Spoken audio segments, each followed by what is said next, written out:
The Knicks postgame show is presented by Tri-State Audi. Visit your Tri-State area Audi dealer today. Tonight, Knicks at Atlanta. Jalen Brunson had 19. Knicks hanging in there, down only one after 3. But Atlanta began the fourth quarter on a 16-1 run. DeJounte Murray had 29. All told, Atlanta outscored the Knicks in the fourth quarter 37-23.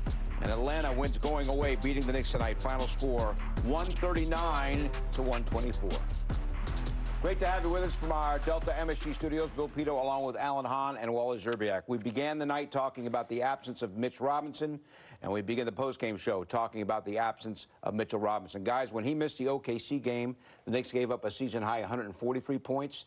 Didn't play tonight. Second most points allowed by the Knicks in a single game this year. In that game, they give up 66 points in the paint, if I'm not mistaken. And so in this game, 62 points in the paint as well. So that I talked about how the stat to watch is three-point shooting. Forget it. All right, I was off on that one. It was all in the paint. Because without Mitchell Robinson, they were also going into the paint and scoring at will. The Knicks only had 3 block shots in this game. Can anybody guess? One player had all 3. The smallest guy on the floor, Jalen Brunson. Yeah, they were good. So, nice blocks, too. Yeah, he made terrific plays. But it's as simple as that. You give up on a team that shot over 50% for the entire game, the Hawks. The Knicks were hot early. The Hawks were hot the whole game. But they still got to 14 offensive rebounds, which turned into 23 second-chance points. So they're getting into the paint, scoring at will. They're shooting a high percentage and still getting 14 misses and putting them back for 23 more points. This is all the things that Tibbs talks about. Rebounding, important. Defensive field goal percentage, that's important. Paint defense, important.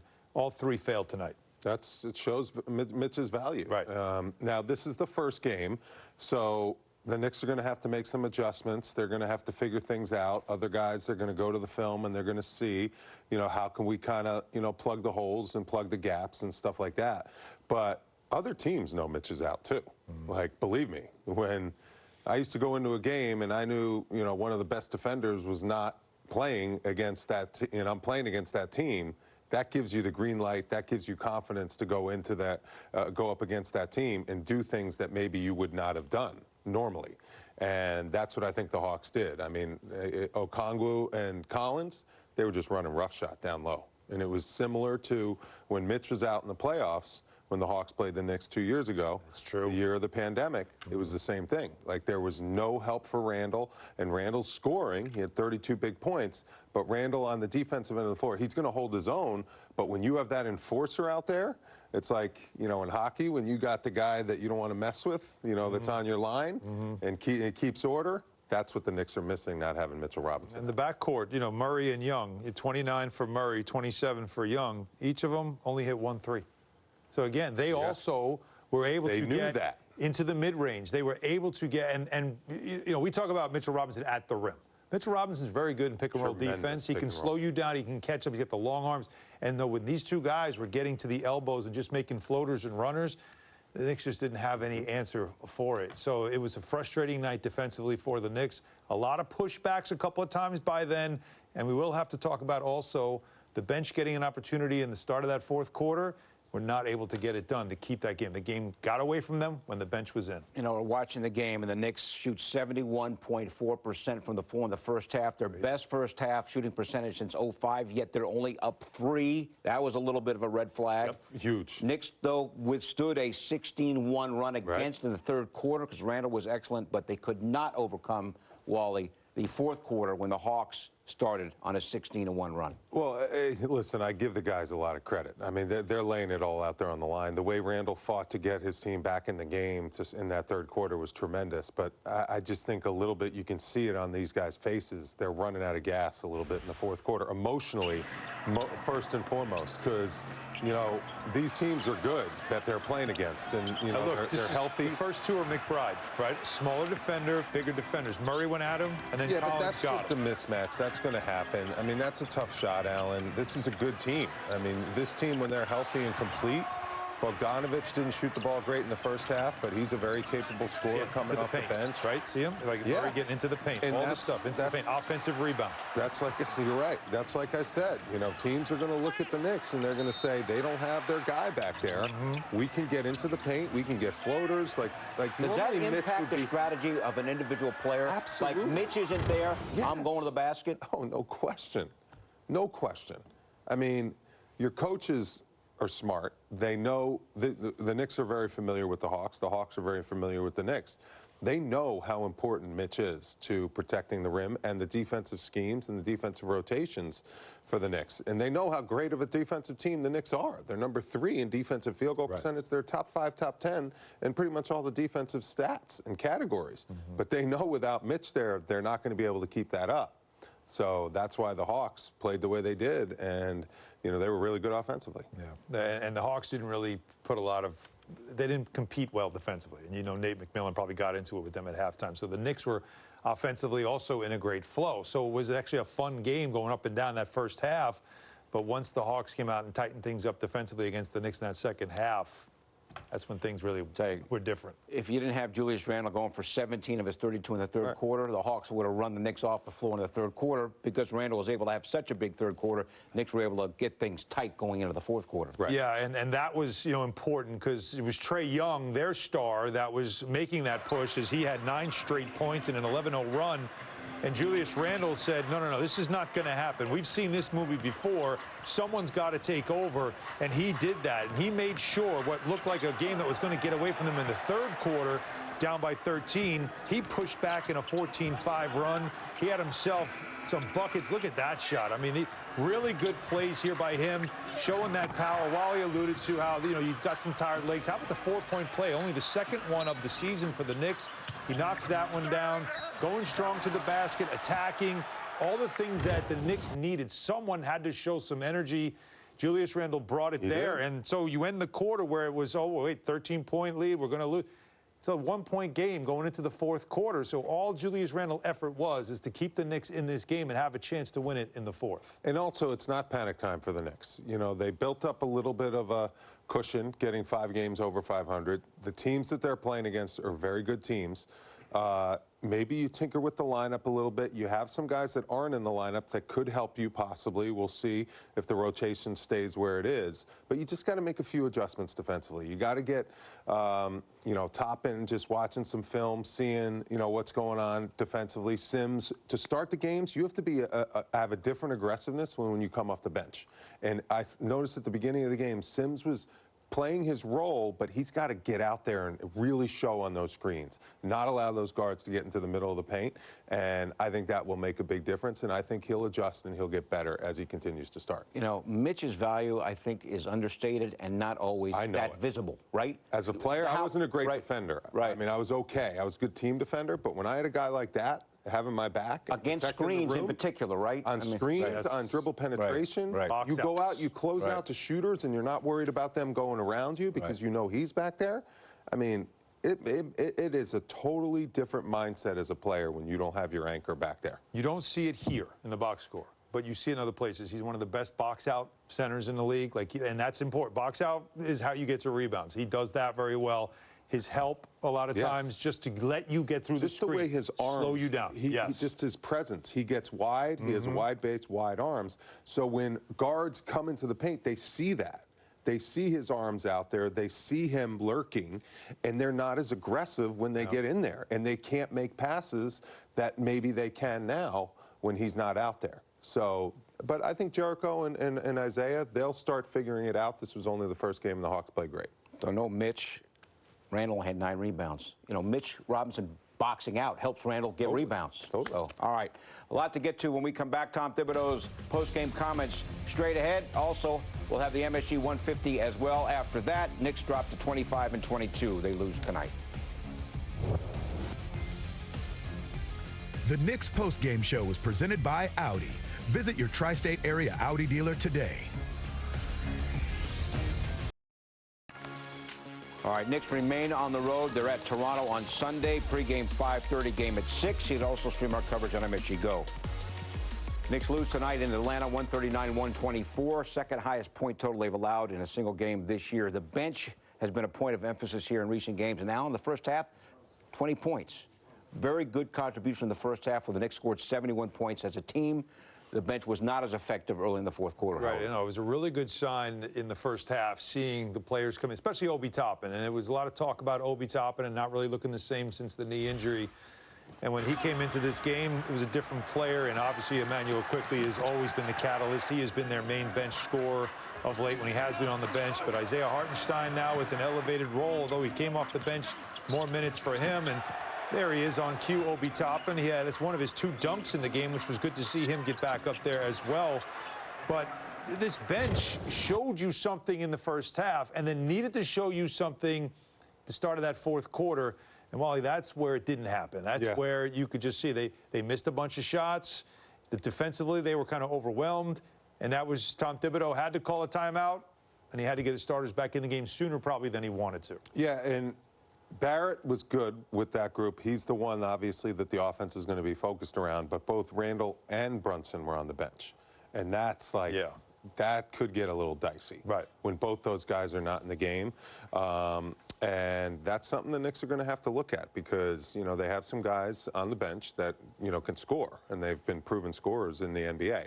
I'm not saying that's the move. We'll see what happens here. But, at that 6-minute juncture to start the fourth quarter, you need production, you need scoring. And when you have a guy that can score, or you have guys that can score, that can really put the other team on their heels. So Obi Toppin, in the 25 games before his leg fracture, was averaging about 17 minutes per game. In the 6 minutes before tonight, since he's come back from the injury, only about 11 minutes a game. Tonight, he got close to 17. Right. Just throwing that out there. Now, a lot of that has to do with the fact that Randall has been so dominant, so effective, that you're not going to have Obi take Randall's minutes away. But you just wonder where Obi's playing time fits in the overall scheme of this. I'm not saying that necessarily he should be playing more. I'm just pointing out how much he's playing. How he can do it. Go ahead. Well, I was going to just point out that how long did he miss? He missed a month. Right. So, and it was a leg injury. So you're not going to jump back in and start playing 17, 18 minutes a game right away. You got to work your way back in. There's no practice time to get your wind up in your game. So that's part of it. And then you can take it from here. He's got to carve out a different role for him on this team. He's got to prove to Tom Thibodeau, like Emmanuel Quickly did, that I can be a 2-guard, that I can defend this guy out there on the floor, that I can play off the ball. Because he's playing behind an all-star caliber player. I had to do it back in Cleveland when I was behind LeBron. So I would get 12 minutes a game when LeBron was resting. I needed to find a different role to help the team to keep myself on the court. How did you change your game? How did you individually change your game? Sometimes I guarded 5 men. I played the 5. I had to rebound more. I had to play physical down low. I guarded Joel Prisbilla, who's 7 feet tall. He wasn't a scorer, but I could bang with him. Big guy. So we would go small. And I proved to the coach that we could go small, and it's a productive lineup, and it's going to cause fits for the other team. That's what Obi has to do. He has to prove that he can play alongside Randall like he did in that one game in Philly. He had a great fourth quarter. He has to get back to showing coach that's a productive lineup. That's how he'll get more minutes. Because he seems to be very essential to the second unit. You got Quickly playing well. There needs to be Quickly and Obi have good chemistry. Right. Yes, they do. Really good chemistry. All right. Tom Thibodeau, his post-game comments presented by Chase. Questions? Coach, 139 points for the Hawks. Defensively, what was your biggest concern? You just hit on it. You give up 139, and credit to them that they're playing great basketball right now, but we're not going to be able to win a game like that. And so I liked our offense a lot. We shoot 59%, score 124, but right from the start, there was no defensive urgency or mindset from the start of the game. And with Atlanta's backcourt, 56 points and 18 assists between Murray and Young. I mean, what makes them so difficult to pick up? Well, I think their skill set, but not just their skill set. As I said, they're playing at a very high level right now. They're sharing the ball. They're making plays for each other. They're well coordinated. I think their bigs are moving. They're setting good screens for them. So then their bench comes in, and they keep constant pressure on you. Jericho did some nice things out there for you tonight. How would you evaluate what you saw from him? Yeah, you know, in the first game, so like I said, I like the urgency or the pace that we played at offensively, but I thought defensively we made it an offensive game, and they're too good to do that. You have to be tied together on defense when you're playing against them, and I didn't feel we were. That being said, you guys had been 1 point to start the fourth quarter. What happened at the beginning? Yeah, just, you know, we broke the lineup, so and they got on a run right there, and then we couldn't, you know, we couldn't stop the bleeding there. They had, I think, 6 offensive rebounds in the first quarter. The rebounding was a problem, you know, right from the start. So, you know, and that was a concern. How Yeah. much of that is Mitch? You know, I mean, Mitch is part of it, but it's, you know, we've been a good rebounding team all year. And so, you know, right now we're not playing great defense, and so we have to get back to that. And we have to, you know, the rebounding is not a one-man proposition. It's a team rebounding. We need our guards rebounding. We need our bigs rebounding. We need everyone rebounding. So when we do that, we're a very good rebounding team. When we don't, when we rely on 1 or 2 people, we're not. There are a lot of plays where opponents will throw 2 or 3 guys at Mitch on the block because he's so intimidating getting a rebound. Is that an adjustment for the other 4 players now who might be more open in those situations when they're not anymore going for boards? You know, I think right now we're slow reacting. We got to get out of that. So, you know, we got to get that fight back to us, the urgency back to us, and then you can't wait. You have to establish that right from the start of the game. So the Washington game was similar. You know, we didn't impose our will at all, and so sometimes people can make shots, and if they're challenged, you live with that. But you know, we're capable of doing a lot better than we're doing right now. Fight and urgency is something you really haven't spoken about. No. And look, Why the last 2 games? you know, it's a great question. I just think sometimes you go through the ebbs and flows of a season, and, you know, it might be just a little bit, and you think it's not, but it is. And so we've corrected it before. We've had situations where a game or 2, it hasn't been good, and then we bounce right back, and that's what we have to do. We have to bounce right back. All right, they'll try to do that Sunday in Toronto. Meantime, ball for the Magic next on the MSG 150. He had a nice bucket there for sure.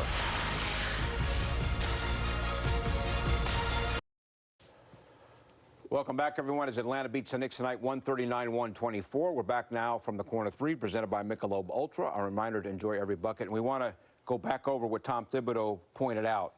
We talk about the absence of Mitchell Robinson. He cannot emphasize, can't emphasize as a coach the absence of Mitchell Robinson. Yeah, and the line that he used was that, yes, the rebounding wasn't there. He said that was a problem tonight, but it's not one guy that rebounds. It takes everybody. It takes the whole group to rebound. And so what he's letting everybody know is we know we're going to be without him. That's not the excuse. Someone else has to raise their game, step up, and be the difference maker while he's out. Yeah, you can't make excuses in sports. You just can't. Injuries happen.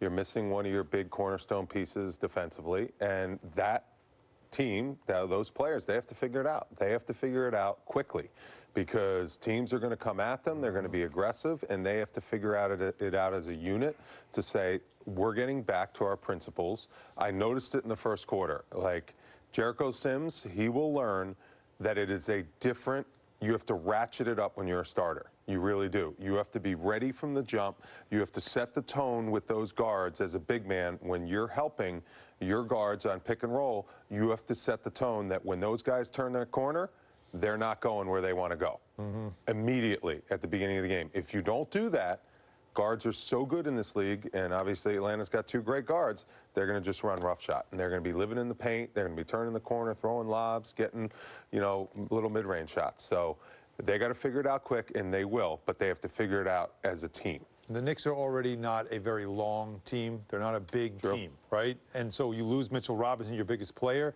You're a lot smaller now, too. And that is also something that opponents are going to try to take advantage of. And then Jericho Sims is 6'9".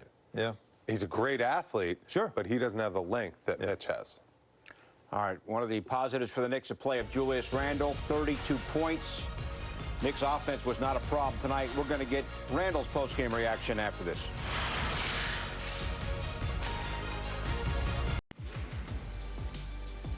All right, so the Knicks against pesky Toronto.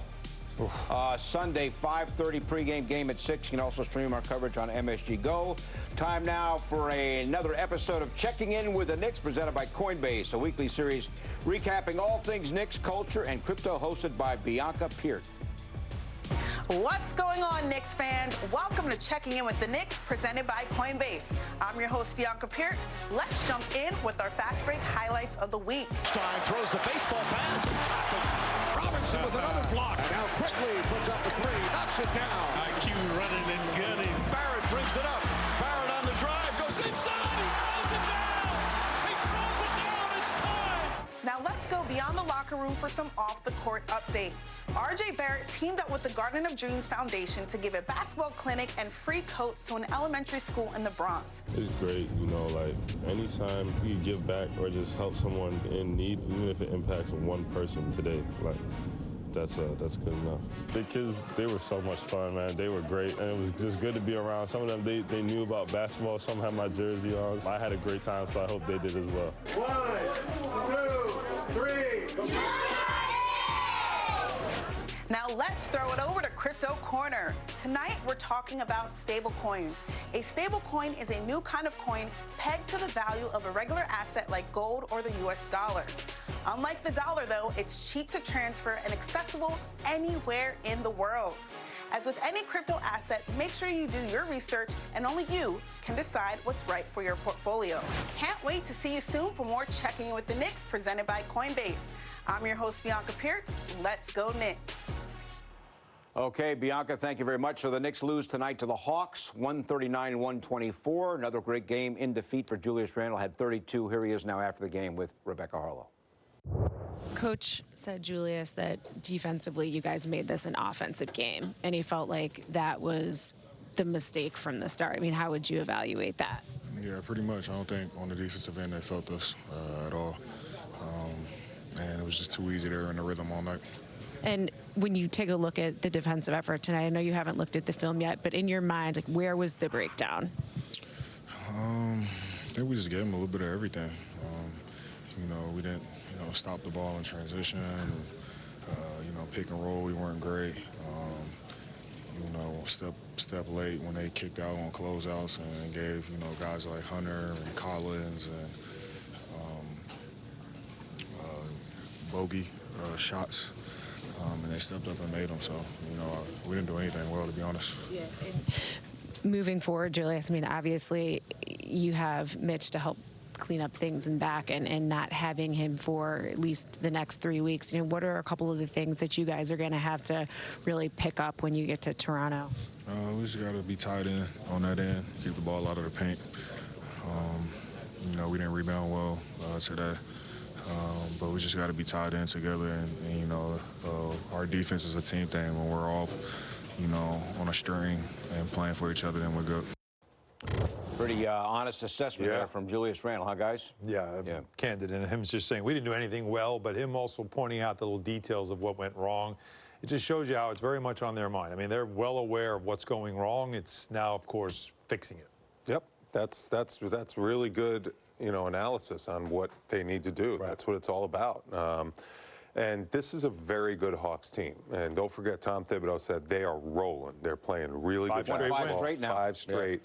Yeah. And the Knicks hung in there on the road with them. They were tied going into the fourth quarter. So there's no reason to push the panic button. Just need to recalibrate, readjust, just change that mindset to start the games and get back to that, firmness on the defensive end of the floor. And I think the Knicks will be okay. By the way, Quentin Grimes' foul trouble didn't help, right? Doesn't help. Quick fouls. No. Two in the first 2 minutes of the game. Right. And then he gets a third right away in the second half. Like, he just never got into a rhythm, and he never could get into a defensive rhythm. And okay, you're losing Mitchell Robinson, an important defensive player. Grimes on the perimeter is probably your most defensive, especially against Young and yeah.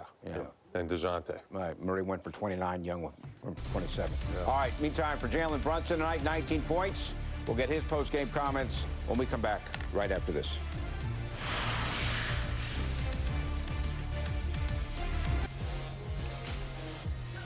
All right, Sunday, Knicks and Toronto. Pre-game 5:30, game at 6. You can also stream our coverage on MSG Go tonight. The Hawks beat the Knicks 139-124. Jalen Brunson had 19. Here he is after the game with Rebecca Harlow. Jalen, you guys give up 139 points. I know that doesn't sit well with you. Defensively, where were the breakdowns from your perspective? I think we competed. I just think that they just got going in that first quarter, and then it's just, we ended up leading at halftime. But when a team's at home playing well like that, and you got to find a way to get them out of their rhythm. So, gotta give props to them. They've been playing well as of late. I think that's 5 in a row for them. So just gotta give them credit. And you guys had a chance. In the fourth quarter, you brought this thing to within 2, and then you guys missed a handful of shots there. Offensively, what could you guys have done differently? Honestly, like you said, we got a lot of good shots. Obviously, we didn't get the ball in the basket, but I think it starts with the defense. If we get stops, we get out running, get easy shots, and I think that helps our offense a lot. So it starts with our defense, and we just got to get back to sticking together on the defense side of the ball. How much did you miss Mitch tonight, and moving forward, how do you continue to figure out how to make up for things without him? Yeah, I'm missing him. He's a big part of what we do. It's just the next man up mentality, and we got to cover those bases. And we can't just say, we don't have Mitch, so we got to. We just got to be able to play a lot harder and do things to the best of our abilities and stick together and just make up for it until he gets back. All right, big challenge at Toronto. We all remember, because it just happened, the great game. Keep playing them. Martin Luther King Day, when RJ forces the OT at the buzzer, and then Toronto prevails in overtime. Yeah, and Brunson said something that, it's coming to fruition lately, right? So, Hawks team got healthy, getting hot, right? Raptors team got healthy, playing really, they're playing well. Although they've been so hot and cold. Just seems like the Wizards, get Beal, they're getting healthy. You're playing them. That's why we said the East is a beast. East is just a beast, right? Seriously though, the East is really interesting. When these teams are healthy, and the Knicks, for the most part, now you have no Robinson, but they have been healthy. They have often playing against teams that are not completely healthy. Yeah, right? you take advantage of that when you can. And they have taken advantage of that. But this schedule coming up, man. Yeah. And look, Cavs, no Donovan Mitchell, right? So you're going to see them coming up. The Nets don't have Kevin Durant, and they're not going to have him for a while. You got to take advantage of those games when you can. But look at the standings; it's tight. It is tight. It is. So next up for the Knicks at Toronto on Sunday, pregame 5:30, game at 6. Stream our coverage as well on MSG Go. Up next here on MSG, it's odds with ends. Atlanta gets 139 points, second most points given up by the Knicks in a game. Obi was effective at points. Jalen Brunson had 19, but the Knicks had a hard time against Trae Young. And overall, they really missed Mitchell Robinson. Thanks for watching, everybody, and we'll talk to you on Sunday night.